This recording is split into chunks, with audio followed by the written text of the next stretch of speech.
Nanawagan ang Armed Forces of the Philippines sa publiko na iwasang magpakalat ng mga video sa internet na naglalayong magtanim ng sama ng loob sa pagitan ng mga Muslim at Katoliko. Ito ay matapos mag-upload ng video ang Maute ISIS na naninira ng mga rebulto sa isang simbahan.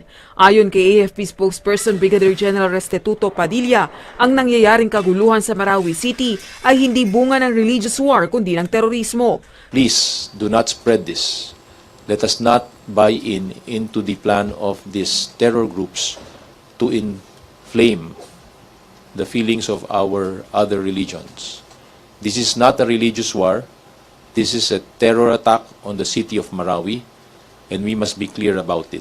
Samantala, ipinahayag din ng military official na kinakailangan nilang ipagpatuloy ang maigting na operasyon ng militar, kabilang na ang paggamit ng mga bomba upang agad magapi ang Maute Terror Group.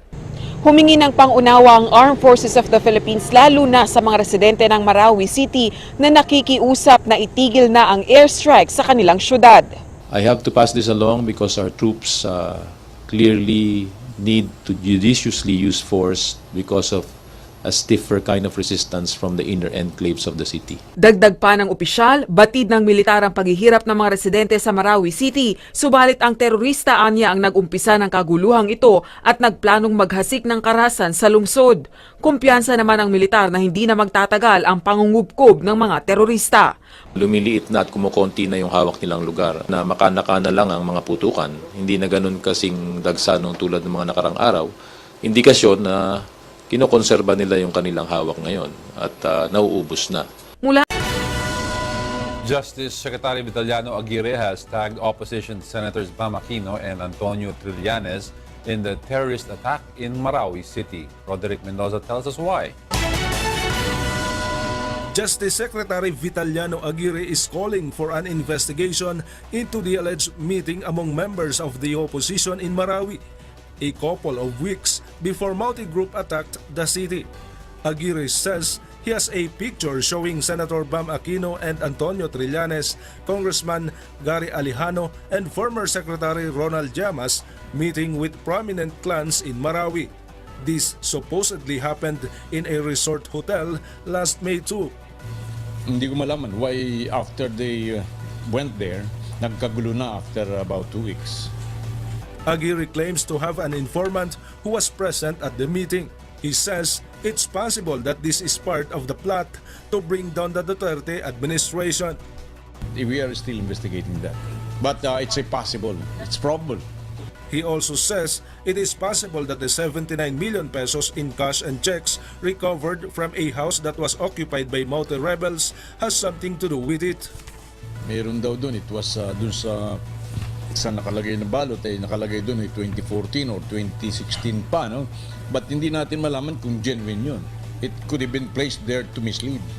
However, Aguirre himself said this should be supported by evidence. Senator Bam Aquino denied the allegation. He said there was never any meeting among the individuals mentioned by Aguirre. He adds that it was previously confirmed by DTI Secretary Mon Lopez that he went to Marawi for the launch of a negosyo center. He advised Aguirre to first confirm with legitimate government agencies before making an accusation.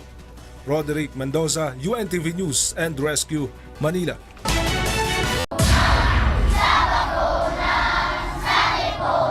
Mahigit 200 mag-aaral na lumikas mula sa Marawi City ang naka-enroll ngayon sa paaralan sa Pantar, Lanao del Norte. Kabilang sa kanilang morning class routine ang pagguhit ng kanilang mga naging karanasan sa bakbakan sa lungsod.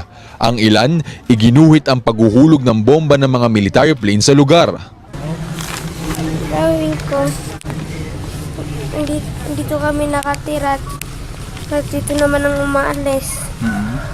Dito naman ang eroplano naguhulog ng bomba. Anong hiling mo? Hiling ko mawala ng itong kakulihan ako. Bahagi ito ng isinasagawang stress debriefing at counseling para sa mga kabataang biktima ng bakbakan sa Marawi. Tinutulungan ng mga guro ang mga mag-aaral na maalis ang kanilang trauma sa pamamagitan ng pagguhit at pakikipag-usap sa kanila. Pinapadro daw sila para ma-express nila kung ano yung nasa puso nila na nararamdaman nila, makita ng mga teachers kung ano talaga yung nasa loob nila. Patuloy namang umaasa ang mga apektado ng kaguluhan na matapos na ito sa lalong madaling panahon. Sana nga po, matapos na itong gulo sa Marawi para makabalik kami agad sa pinanggalingan namin para makapasok sila sa paaralan. Kawawa yung mga bata. Rajela Dora, humahataw sa balita.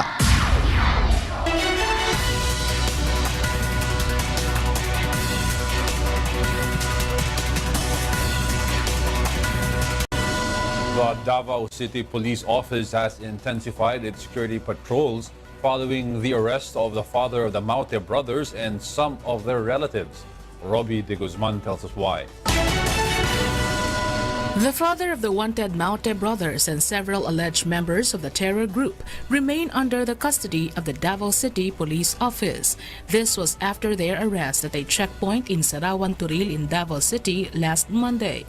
East Mincom Martial Law spokesperson Brigadier General Gilbert Gapay says they will conduct more security patrols inside the DCPO for tighter security.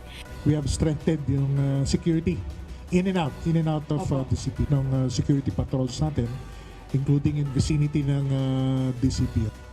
Meanwhile, authorities are now investigating the arrested suspected members of the Maute group. Yung further legal actions natin would now be dependent on the ongoing investigation by the PNP.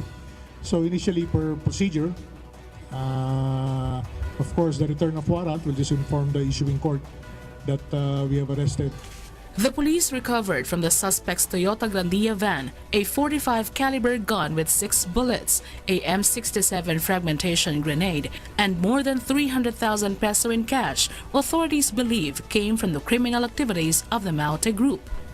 Authorities say Kayamora Maute is the father of the suspected leaders of the terror group, Abdullah and Omar Maute. Meanwhile, they are also investigating the involvement of the driver of the vehicle where the suspects were found during the arrest.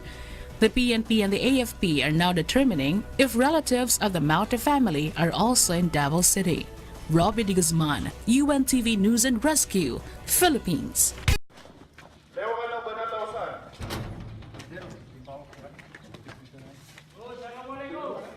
Civilian rescuers do this every day in Marawi City. Trapped residents send their locations to volunteers in the capital. The rescuers wait for the military to give the go signal. Grab and go, it can happen in minutes. They've rescued hundreds out of the combat zone. But in places even soldiers have yet to reach, trapped residents wait in agony, especially the Christians among them. Kung maglakad kami na yung hindi marunong magmaranaw, pag maharang kami ng ISIS, wala talaga yung mga Christian. Iwan doon sa ISIS. Then patayin nila. Marjun and his co-workers have been waiting for days, but rescuers can't get past enemy snipers. When a bullet during a firefight pierced the wall and hit his leg, he couldn't wait anymore. Tumagos yung bala sa bintana. So hindi kayo talaga tinarget? Hindi, mga ligaw na bala siguro. The following day, he and his friends decide to walk towards the soldiers. Sobrang takot talaga. Mabilis yung paglakad namin kaya baka maabutan ng mga ISIS. Pinilit ko lang maglakad kahit masakit. May nakaalalay man sa akin. The risk paid off. They made it to safety. But not everyone are as lucky. Ginar Ganaway lost his brother the first time they attempted to escape on May 26. Naglalakad kami sa karsada, tapos nandun sa gilid namin yung namaril sa amin. Anong ginawa mo nung bumagsak lang siya? Pag bumagsak na siya, nagtakbuhan na kami. Bumalik na kami sa pinagdaanan namin, hindi na namin nakuha yung kapatid. It was hunger that forced them to try again 5 days later. Lumalabas kami sa pinagtaguan namin, lumakad kami papunta ng highway ng Bangulo. Tapos nagdala kami ng puti na damit at iniwanan namin sa taas. Tapos naglakad namin papunta ng tulay. Doon sa tulay, may mga sundalo na doon. Ayun, tumakbo na kami papunta doon sa mga sundalo. Hindi pa kami nakarating sa tulay, pinagbaril na nga kami doon. Hindi rin namin nakita o sinong nagbaril sa amin. Basta pinapaulanan na naman kami ng bala doon. But amid attacks against Christians in Marawi City is a story of hope. This Maranao teenager could walk out of the combat zone anytime. She's staying with her uncle when the fighting broke out in Marawi. Her father, Saidamin Alonto, instructed her to speak to the terrorists in Arabic and recite a Muslim prayer. Kinausap ko sa kanya, sabi ko, anak, marunong ka ba magsalita ng Arabic? Sabi niya, oo, marunong ako. Yung mga lingwahe natin, pag nagkagipitan, maglakad ka mag-isa. Tapos i-text mo kung saan kita susunduin. Kahit ikaw lang masave ko. But she stayed with her uncle, along with the Christians who sought shelter in his house. Kumukuhan kami na lahat ng Christian na pinapatago namin. I told my Christian friends who are with me that I will die first before they kill you. And that is something that you have to remember. I will never surrender them to you over my dead body. Datu Lukman is a respected traditional leader. The terrorists respect him. They want him on their side. They showed respect by just leaving when I told them to leave. Saidamin is a volunteer rescuer. He desperately tried to get them out several times. Sabi ko, sarili kong anak, hindi ko ma-save. Tapos pumupunta ako sa ibang mga tao na si-save ko. Napakahirap sa akin yun.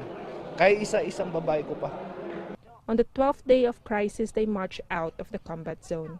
It's a group of 71 people, many of them Christians. We have to pass through a lot of snipers along the way and hoping against hope that they will not ask those people that they are Christian or Muslim. Because right away they behead the people. Once they ask you if you know Shahada, it's a Muslim greeting. Then if you don't know that, they will right away kill you. The terrorists respected Datu Lukman enough to let them go. Yung mga kasama namin na nagsabi na lang kami ng Allahu Akbar para malaman nila na lahat kami Maranao. Father and daughter are now reunited. Datu Lukman's heroism that kept the Christians safe is celebrated at the capital. The only thing I can say is that from day one, the rebellion has failed because the people did not support it. You will notice that tens of thousands of civilians in the city left to give the military a free hand in dealing with the crisis. But make no mistake about it, the people, the Muslim people in this country are outraged by this action of some people who wants to drive a wedge between the Muslims and Christians and to destroy our city and destroy the relationship between Muslims and Christians in this country. Datu Lukman says he wants the world to hear their story, so it will serve as a reminder that Christians and Muslims can coexist. This, he says, is the true teaching of Islam. Carmela Fonbuena, Rappler, Marawi City.